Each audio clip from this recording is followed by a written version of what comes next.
এতিয়ালৈকে আমাৰ মুছলিম যিটো মেৰেজ ৰেজিষ্টাৰ হয় এই ৰেজিষ্ট্ৰেশ্যনটো কাজীসকলে কৰে আৰু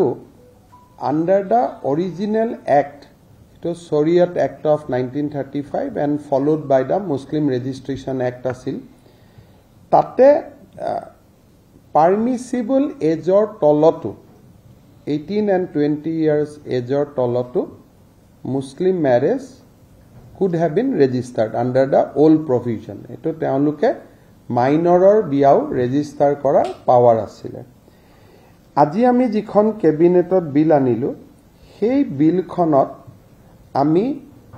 বিলো 18 ইয়াৰ্ছত কোনো মেৰেজ আমি ৰেজিষ্টাৰ কৰিব নোৱাৰে বুলি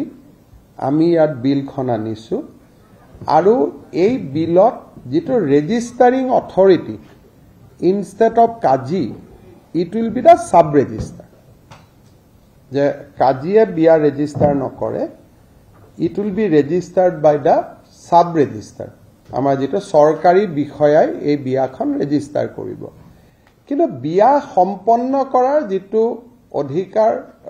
সকলো ধৰ্মৰে আছে বিয়া যেনেকে হিন্দু বামুনে বিয়া পাতে শংকৰ সংঘত তেওঁলোকৰ নিয়মত বিয়া হয় ইছলামৰো বিয়া পতাৰ যেটো বিধিটোত এই আইনখনত কোনো নতুন ব্যৱস্থা নাই যেটো যি ধৰণে ইছলাম লোকসকলে নিজৰ বিবাহ সম্পন্ন কৰে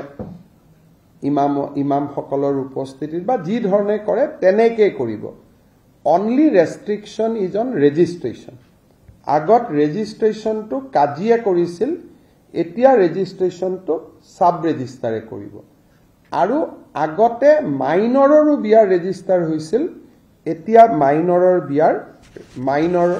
ছোৱালীৰ বিয়া ৰেজিষ্টাৰ হ'ব নোৱাৰে